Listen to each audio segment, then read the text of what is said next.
From Greenkill, welcome to Words Carry Us live stream. Words Carry Us is an ongoing series of live stream events featuring readings and interviews from Greenkill in Kingston. I'm Betty MacDonald, your host tonight of Words Carry Us. We have an exciting show tonight, but before I introduce our guests, I'll begin the evening reading from my work. This is one that's very popular right now. It's called Humidity. Embraced by moist air, humidity surrounds me. An occasional breeze like a lover's hands. Born and raised in the land of moisture, this weather takes me home. I must be descended from sea creatures or pond dwellers. In the Bearsville house where I lived by the creek, the walls dripped. The dampness was hard on furniture and books, but I could have been a frog's roommate.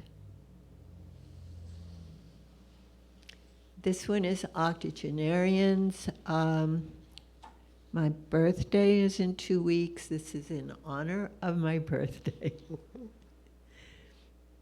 We go way back, my friends and I. She knew me when. After class, we strolled through the public garden and across the commons, bread money spent on flowers, our lives ahead of us. Today, her familiar voice, joyfully speaking a name nobody calls me anymore. Today is my mother's birthday.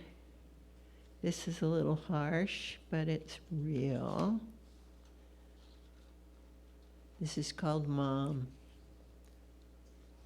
Only after her death did I find the words to bridge the void between us. After she died, I gained the patience to say words and let them be without pushing or getting frozen with guilt and fear and guilt and guilt. Eventually, not caring. At first, I grieved at not finding the words sooner while she was living.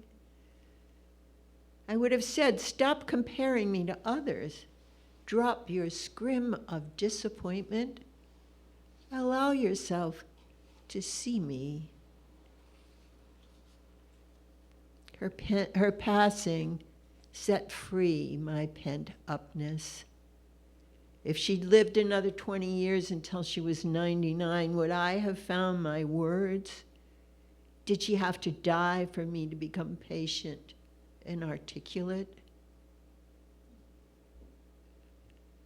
Will I have to die for my children to be free?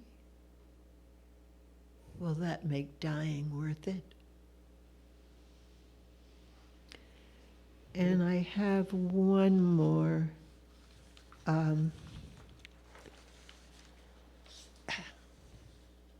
It's right here.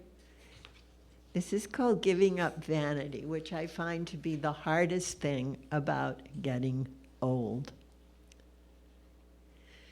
In a magazine geared to aging readers, you know the one I mean, a photo essay celebrates a bevy of handsome, wrinkle-free seniors from 50 to 90 under the banner, "You too can look hot in your golden years."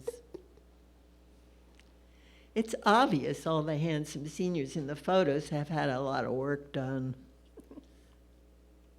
What about the rest of us?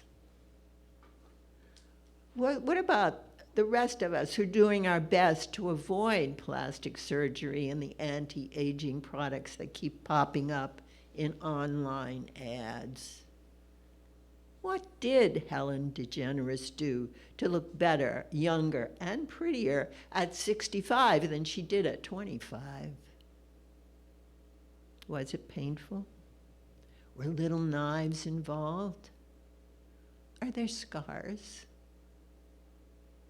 Personally, I don't mind wrinkles. It's the drooping chin line I loathe and the deep furrows that run from my nose down past my mouth that make me look angry if I forget to smile. Personally, the celebrated novelist Gail Godwin once referred to those furrows on her own face as the Charlie McCarthy look after the ventriloquist dummy famous in the 40s. Here's the thing. I like getting old. The downside? I think I'm looking pretty good until a reality check involves a mirror or photos. At a book signing not long ago, when the ubiquitous cameras came out, our publisher throws her arm around me and smiles for the shot. I mutter, I hate having my picture taken. Why? She questions. Well, until I see a photo of myself, I think I'm gorgeous. You are, she says admiringly. You are gorgeous. My reply, you have no idea how gorgeous I think I am.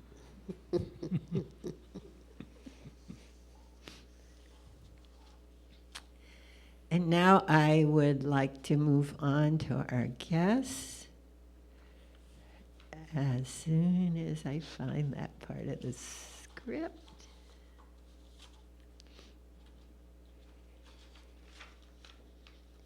Greenkill is honored to have on view an exhibition entitled The Long View, Creativity Over Time, from the Blue Mountain Gallery of New York City. This exhibition celebrates past as well as more recent work of 42 Blue Mountain Gallery artists. Words Carry Us welcomes 3 of the artists from this outstanding show: Elizabeth Bisping, Kim Do, and Marcia Clark. The Long View celebrates past and current work and the varied ways the artists understand the continuities and transformations in their work over time. Perhaps we can start with Marcia. Could you tell us what brought you to the Blue Mountain Gallery? Let's begin early.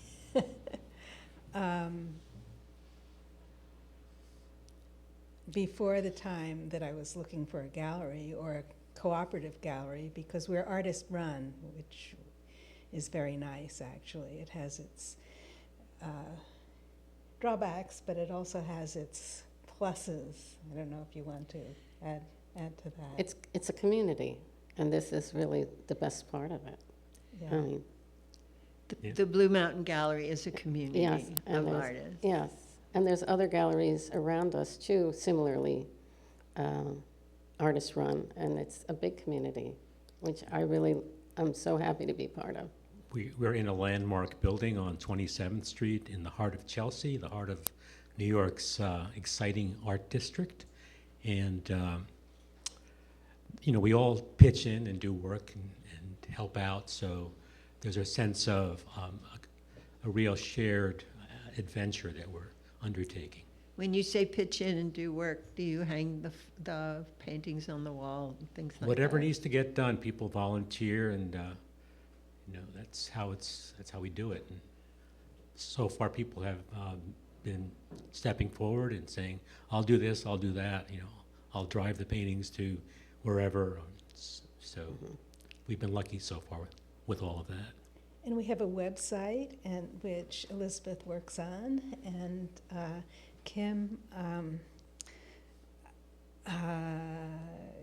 works on, do you want to say something about Artsy or? We're on the Artsy platform, which is the big online gallery for the world. And so we have a presence there, and we put our shows up there every month. And there's over 900 paintings or art pieces on that site. So check us out on Artsy, Blue Mountain Gallery. Okay. So getting back to getting there, for me, it probably started with my father, who was a great encourager. He didn't have a background in the arts, but he saw I liked to draw. First with music, when I discovered the Pastoral Symphony, we went out and bought the record. And then when I was 10, and a cousin came to visit, a cousin who liked to draw too, he took us on a painting trip to a place. It was one of his favorite places. Where did he take you? Well, it was near Stony Brook. There was a mill there, and I can't tell you the exact location now, but it was very beautiful. And he had some business to attend to, so he left us there, and then he came back, and he tried his hand at it too.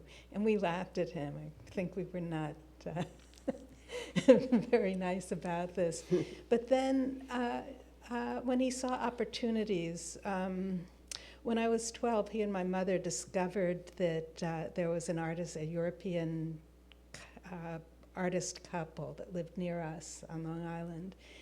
And he convinced the man to give me lessons. And it turned out it wasn't so much him, but his wife that became my mentor. And she, when she went to New York, she often took me with her. She took me to museums, and we went to the Museum of Modern Art, where I saw Cézanne and Matisse for the first time. And I had seen them in books at their house, but this was the first time I really saw the paintings. So anyway, that was the beginning. I think I'll stop there with The this beginning answer. of your life as an artist. Yes, yes. And you had this excellent support from your father. Who died actually when I was 12 and a half. Oh, my So goodness. Very soon after that. So it's good he turned you over to that nice lady. That's right. And she took you. And so, you know, I learned, we were pretty bourgeois at our house, but I learned about Bohemia a little bit from this couple. And yeah, So their lifestyle was different from what you were used to. it was different. And it was a little like being in Europe to be at their house, and friends from Europe would come, and occasionally they'd take me with them when they went to visit friends that they knew from, they lived in Paris a long time. So I met Jacques Lipschitz and saw his studio, and we went to visit Max Weber, and I was young. He was so kind, and he drew me into the conversation and asked me provocative questions, but I was tongue-tied. But it was so good that he asked. It seems like a very rich experience. So Elizabeth, how did you come to art? Was your family artistic? Well, they are artistic. On my father's side, they're either scientists or artists. And my mother's father was a painter. And I always was drawing or doing something. And he would look at my drawings seriously. I'm this little kid, you know, and talk to me about, you know, what I was doing. And we lived in Philadelphia, around Philadelphia. And we would go to the art museum, Philadelphia Art Museum, every Sunday because it was free that day. So, and there were 5 kids, so, you know, that would have been a lot of money. So we would go on Sundays, and we knew that place back and forth. There's the Cézannes and the Van Goghs, but there was this one show, I must have been 9 or 10, and it was Van Gogh there. And they just took me. There were 5 of us, and they took me. And I was blown away by that. And that's when I said, I need to be an artist, yeah. That How show. old were you then? I think I was 9 or 10. I'm not exactly sure, but it was really the colors, everything. I was blown away. Yes, that's a wonderful thing to happen. So Kim, what about you? There's so many stories I could tell, but Well, tell some of them. before I start, I just wanted to thank Betty for hosting us and David Shell for providing this opportunity for us in the gallery in Greenkill in Kingston, New York. So if you get a chance, everybody come by and see the show. It's quite beautiful. Could you say a little about the shows?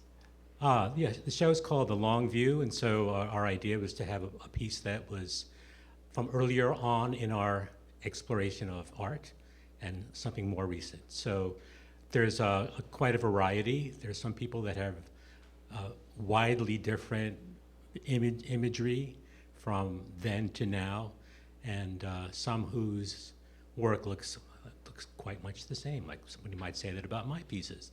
But we can get to that in a bit. I'm going to go back to earliest beginnings. My parents came from Holland and Vietnam they met in Paris. They came to New York. My mother really, hi Mom, Mom's there.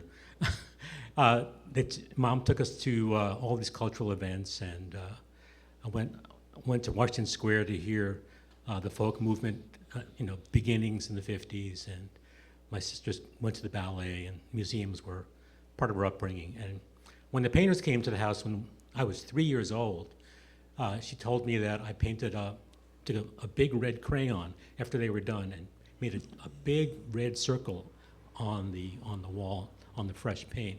The painters were painting. They had painted the apartment, and it was all new and done. And then I went and did a mural on top of it. They primed it for me. So it was a good opportunity. And do you remember what what prompted you to do that? I wanted to do what they were doing. I wanted to paint on the wall. And I've gotten this more and more recently. I've felt that because of the way my life has gone, that I felt as a young person that I was remembering the future. I wasn't seeing it, but it had already happened. I already was a painter, and I was just rediscovering that fact at different points along the way. And I was a tennis player as a child. That was my real love. I always made things. That sort of precedes that. I always made go-karts and built things, played games that are physical.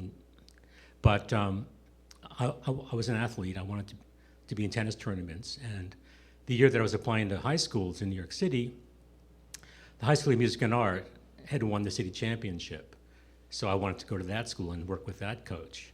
And I got in. My sister, hi Lotus, was also an artist, and she was at Music and Art, and she showed me how to make a portfolio. She said, well, here, take these pastels, make a still life, and here, do a drawing of this. And so I made a portfolio, and I got in. And in those days, Music and Art had a sibling policy where if you had an elder sibling, they would accept a younger sibling. So that's part of it. But That's anyway, how you got in. My drawings were, I think they were pretty good, but anyway. I'm sure they were. The tennis coach quit to start his own tennis camp in Florida, and I got injured, and there I was in painting classes, and I was led into this through sports. So it's hand-eye coordination. It's all connected. It's all the same Yeah. thing.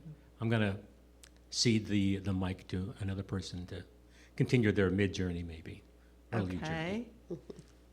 So Elizabeth, you want to talk about your mid-journey? Oh, well, my life took a lot of turns and I think those turns affect us a lot in what we do and what we paint and how we go forward. But so I won't go there were children, so having 4 children, has The children that there were are your children. I have, yeah. And so And I that did inter- work during that. I did paint, but obviously not as much as if there weren't any children. So that's a factor. And also, my work revolves around the home. But I didn't go to school, like to art school, right out of high school. I had my children right then. So I didn't go until the little one was like 2. That was, it took a while for me to get there. But I loved it when I got there. So And where did you go? Moore College of Art in Philadelphia. It's not co-ed. It's for women in the undergrad. And if you go for graduate school, it's co-ed, but that's newer. But I really enjoyed that. And it's so nice to have just women. I had taken courses before I got there at community colleges and whatnot, and I had various experiences with mixed classes and professors, and you didn't worry about it there. It didn't happen so much What's the it that you didn't well, worry about? the male students would get more attention in the Right. classroom. It didn't matter what the work was. It sort of happened like that. And also, there was, pinching or going on from the teachers From from those nasty these. boys? Yeah. Oh, from teachers. Yes. Yes. But when it was at Moore, it was pretty well frowned upon, and it was better there. I mean, So you were more comfortable in classes with just women. and I was yes, definitely, and I was a mom already, so all the other students, the young girls, were very accepting of me. Yeah. Only one time did someone call me mom, and then I was like, oh, you better clean up your studio then. What a good answer. She never said it again. And you were much older than the Yeah. other students. Yeah, Yes, yeah. because I had the kids first. Right. Wow. Instead of the other way around. Most people do the other way around. No, a lot of people do it after the kids. Yeah, Yes, yeah. some people do it after they retire. Yes. It's not, a lot of people do that now, I've noticed, and I think Yes. that's great. I had an uncle who did that. Yes, he started being an artist when he was 50. Great. And he did very well. He got a lot of, he was quite renowned at the time. It's fantastic. So Marcia, Yeah, it seems that any catalysts for change or the big things that happen seem to happen outside of school for me. Early, and I guess thanks to my visits to the museums to see Cézanne, I was quite influenced by him, and I structured or built my paintings with swatches of color. Oops. And then, I guess you could flash Delphi on the screen. That's good, just to give you an idea of what I had been doing. That's okay. You can take that down. Can keep it there. can you tell us about this painting? Oh, sorry. How about that?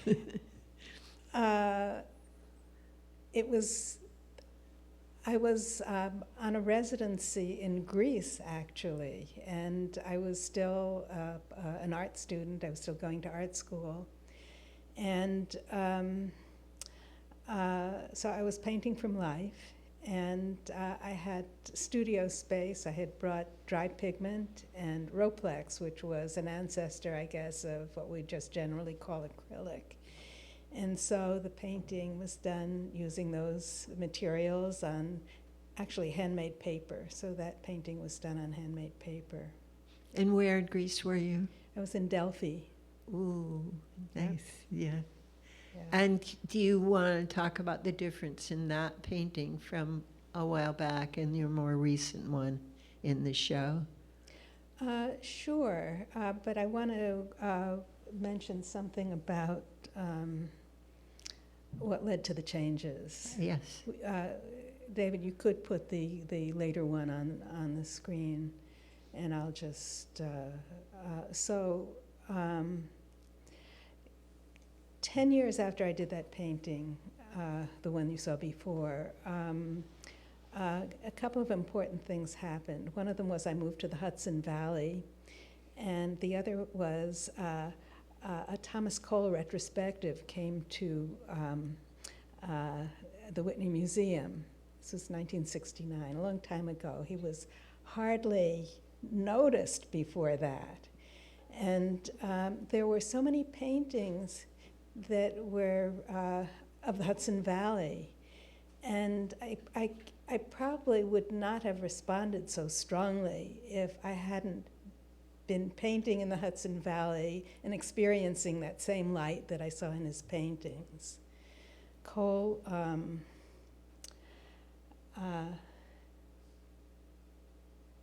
was a poet as well, or his approach to painting was really quite poetic, and the paintings were quite expansive.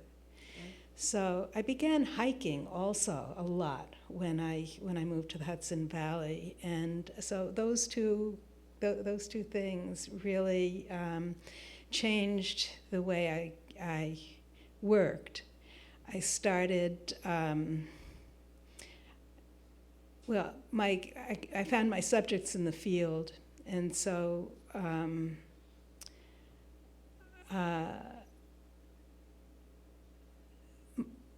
My sense of things, I don't know quite how I want to say this. I had a panoramic sense of things, which was a moving sense, a moving and turning and seeing, I guess, peripherally as well, whatever my subjects were.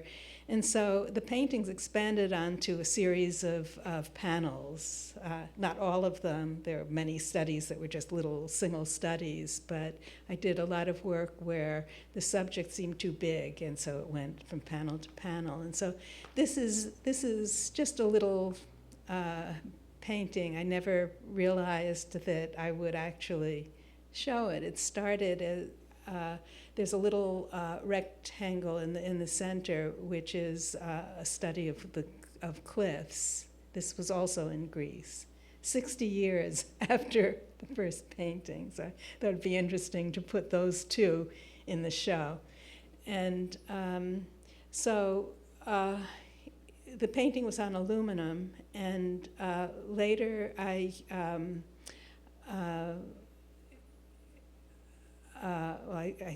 set it on the paper, and I had the surrounding sea there.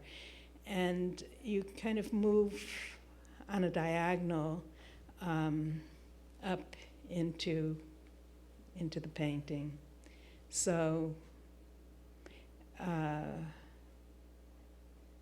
it was done in stages, it was done in time, and it relates a little bit to what I was describing. An interesting contrast for the two paintings, the process between the progress between them. You can still see that the brush strokes are important. Yes, yeah. Yeah.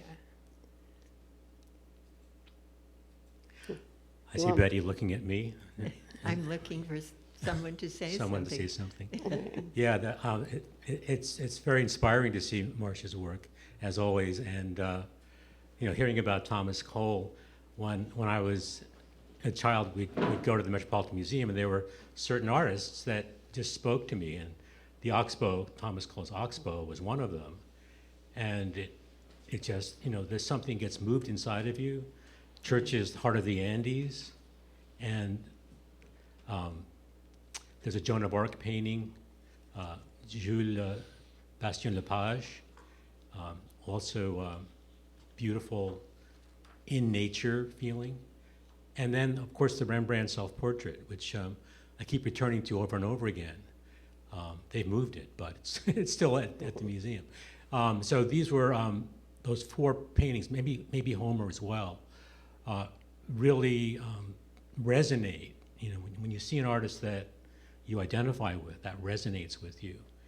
And I I went to Purchase College. I was the first freshman class there. They put out a great brochure, and the head of the program had been at Yale, and he hired people he knew from Yale. So from the fountainhead of Joseph Albers, which I know Marcia also was influenced, from that Northern European sense of doing something which is difficult, making a painting that's not easy.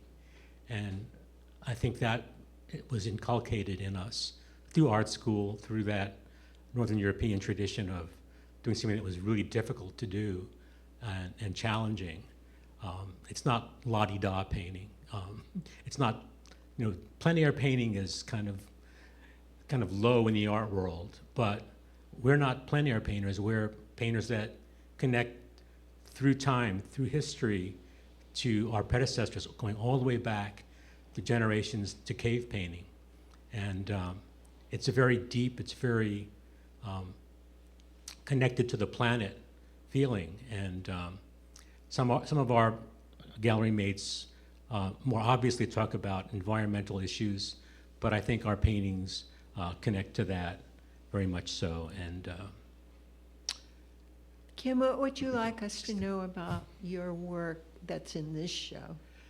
The first piece was a path. You can send that up there. And that was done in 1996, 25 years before the second piece.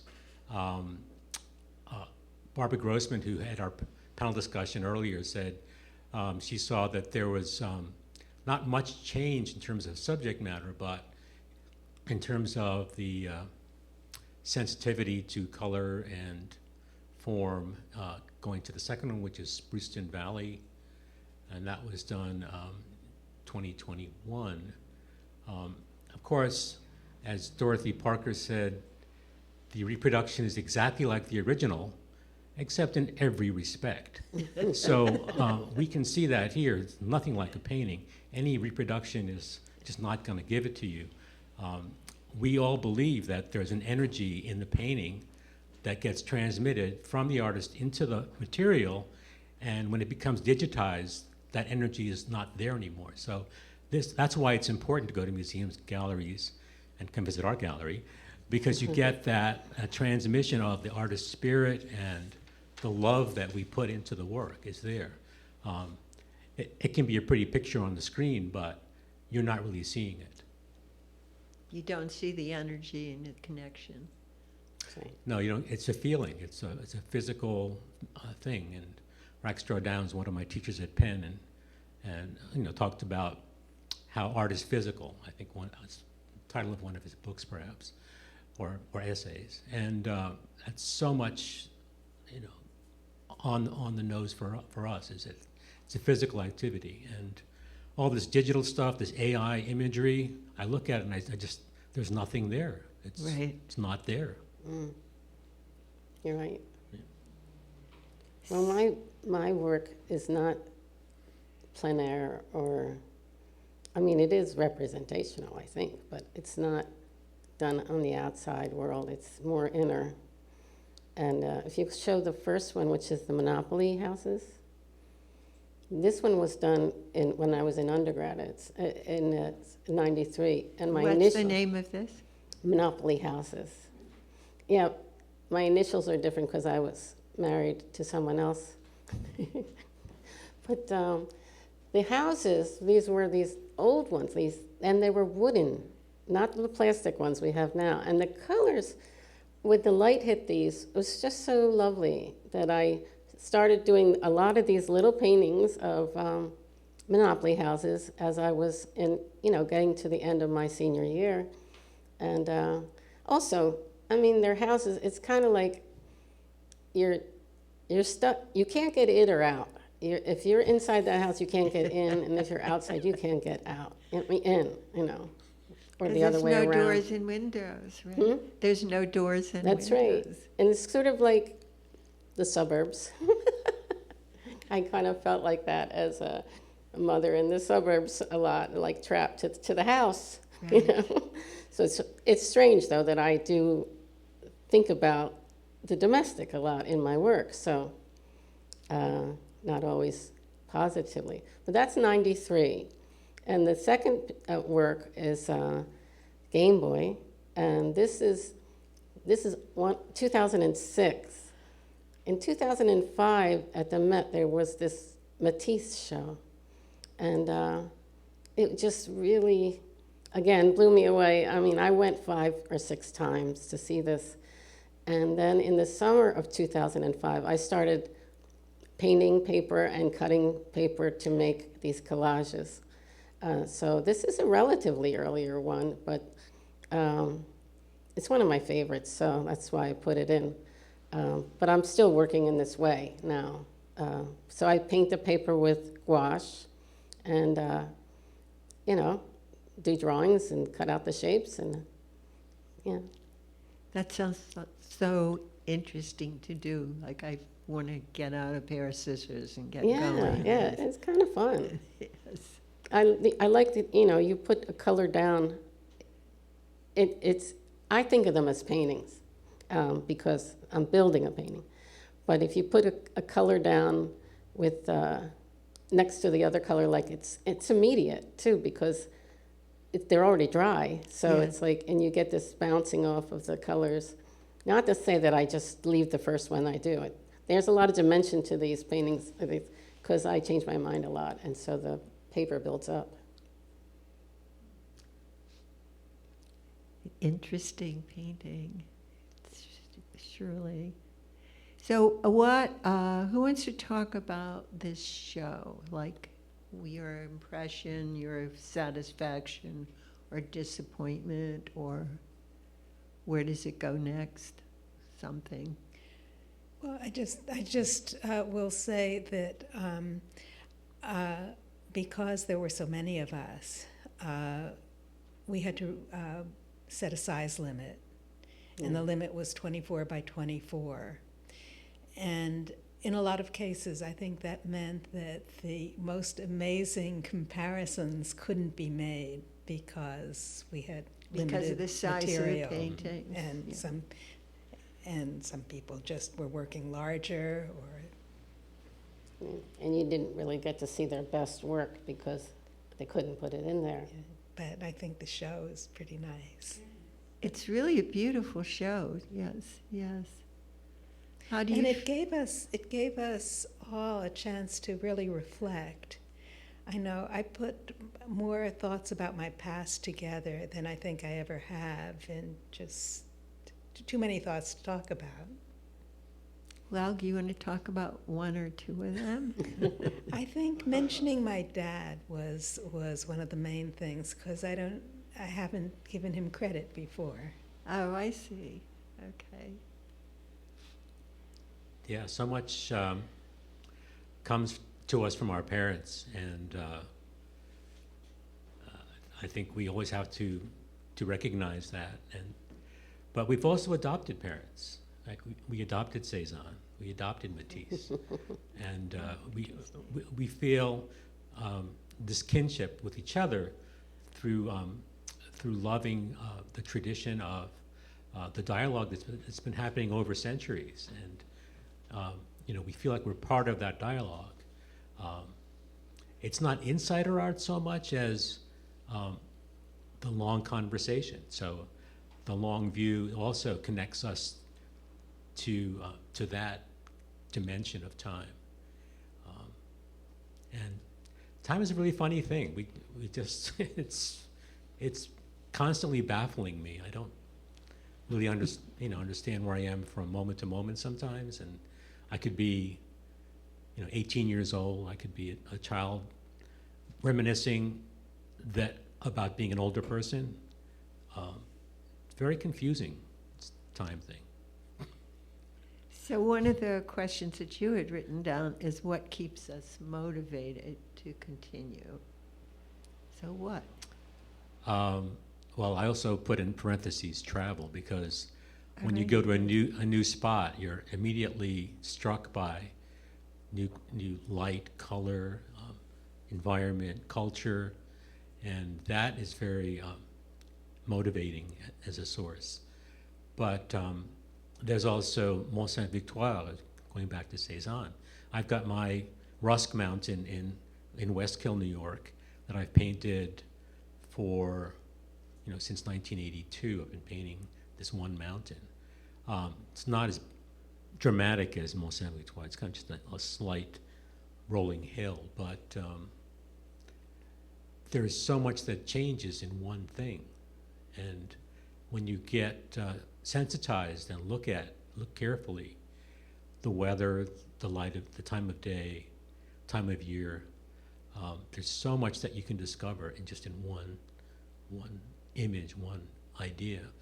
And I just wanted to add one thing, which connects all of our work, is that we may be working in some traditional directions, but each of us has found different ways to open a new hallway in that house somehow. Mm-hmm. We each have created a Yeah. different space that wasn't there before. So it's kind of wonderful that we all share that, wanting to expand what the possibilities could be within our genres. That's right. Yeah. Yeah. Marcia particularly does that with her panels that are connected for the bigger picture, as she said. It just needs it. Because frankly, if you're out and looking at a big mountain, you have your canvas. How do you get it on there? I don't know. Yeah, that's... I had tried landscape painting, and one time my husband and I, we went out on a cross country. We went to the Tetons, and no, he's painted the Tetons, and he's doing, and that's really, and I just couldn't, it's gigantic. And now this is my little panel, and I couldn't do it. I couldn't get it down there like that. Are your paintings mostly smaller? I work mostly small, yes. I used to work bigger, but my sensibility is more with the small. Smaller is easier to move around. This for is sure. true. I don't like it if I cannot carry my painting. Right. I don't like to have to ask someone else to carry my painting. It bothers me. I can understand that.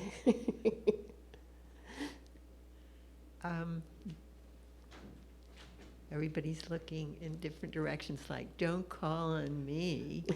I don't want to. I could take over. I could just You keep wanna going. take over? But I don't want to be obnoxious. Go ahead, be obnoxious. Oh. Oh gosh. Here's something obnoxious. Betty had mentioned to bring something else, so I brought this painting, which is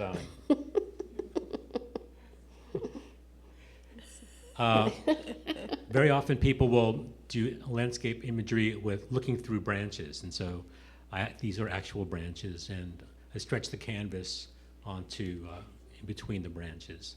So that's one of my things that I've expanded on.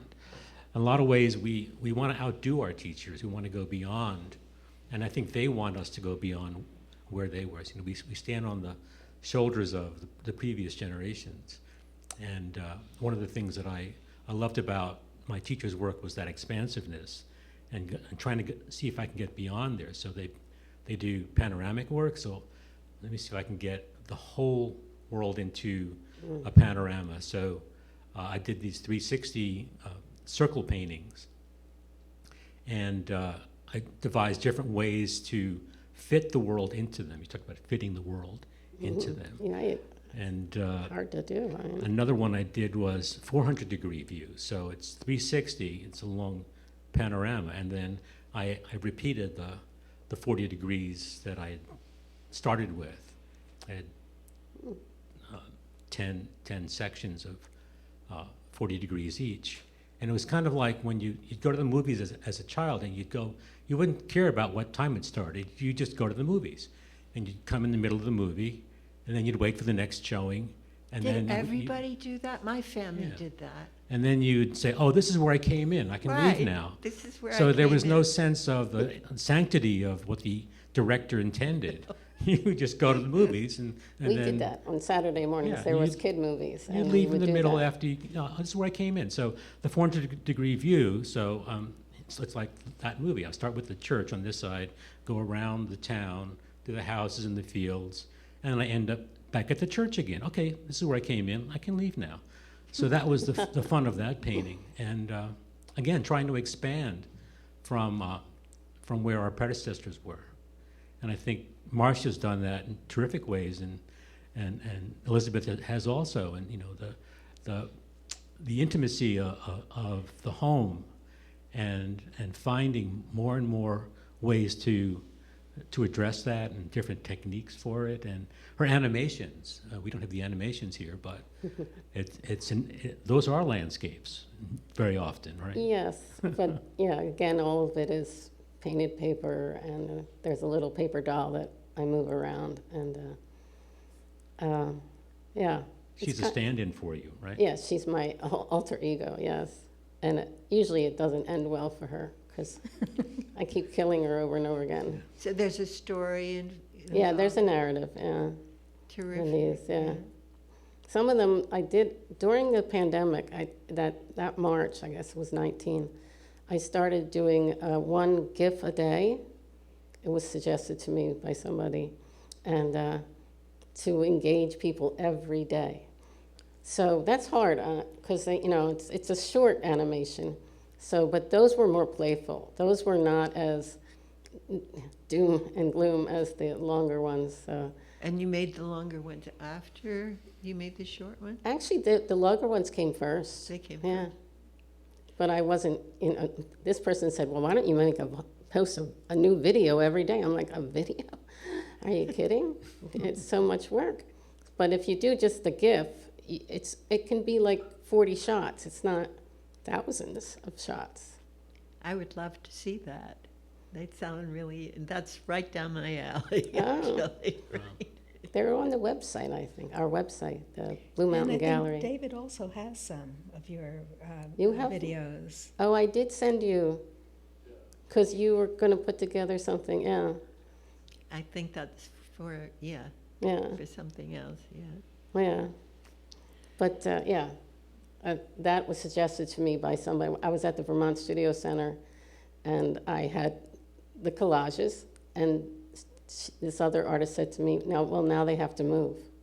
Yeah, And I was like, how could that happen? But she's explained, stop motion, and that's how that started. Yeah, they're charming. They're really endearing. just a remark from an observer, that's really good. So we're kind of coming to the end of our time. What are we missing? What are we leaving out? What do we need to say before this is over? We said everything? How perfect. Mm. Or we're just thinking about what else we've left out. Oh, Yes. yes, we did talk about You where want- the gallery, you I said it. think that Kim did, It's but. 547 West 27th Street, Suite 200. So you can either take the elevator or just one flight of steps if it's a crowded opening night. We do have these openings on Thursday evenings that coincide with the other galleries. So it's a huge scene. People go from gallery to gallery, and Fun. the elevator can get crowded, so we're easy to get to, just one flight up. We're Yeah. closer to 11th Avenue than 10th Avenue. And as I said, it's a landmark building, so it's a beautiful old, what year was it? Mm. I think I was about 4 years old when it was 18. But I think this particular show, it's important to know there's a lot to look at. There's a lot of, how many artists are in it? I think 42. 42, and the differences in their work, it's really very interesting to see all of that. I mean, some of them are vastly different, and it's you can see a lot of development.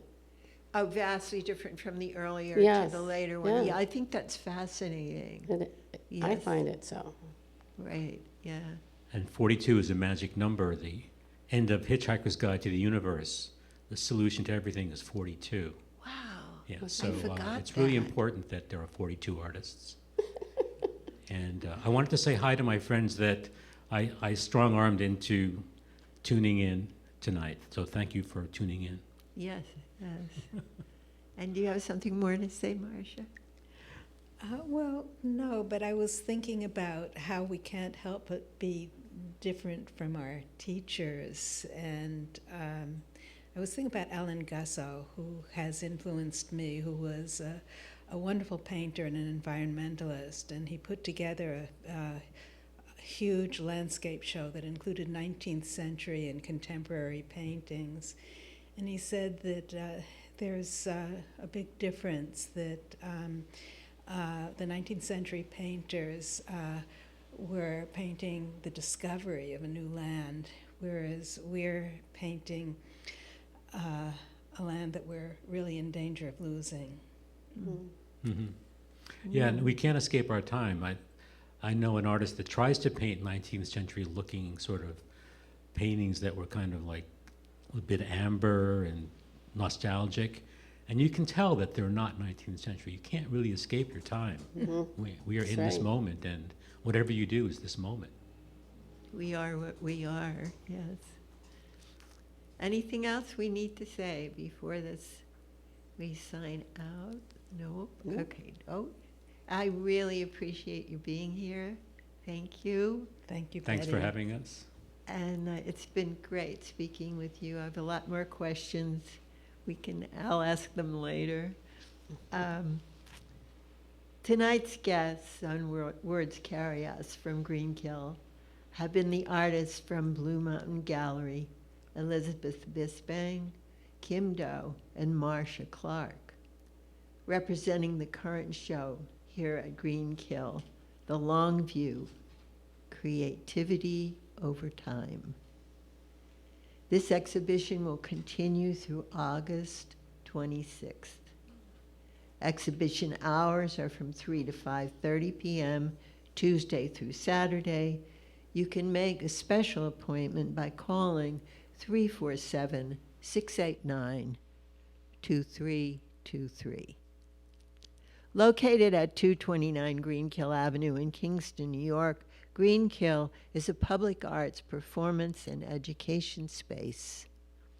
For more information about exhibitions, as well as live stream and live audience events, email us at 229greenkill@greenkill.org. As always, we are grateful to David Schell, who organizes, directs, and makes things happen here at Greenkill. Our thanks go to Shirley Hoffman-Warren, who composed and performed our musical theme with the assistance of Jason Warren, recording engineer. Many thanks to you for tuning in and watching us on YouTube, and special thanks to tonight's in-studio audience.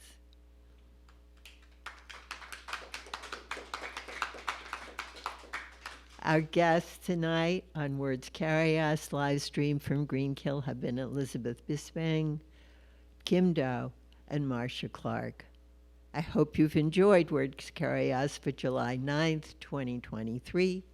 I am your host, Betty MacDonald. Greenkill out.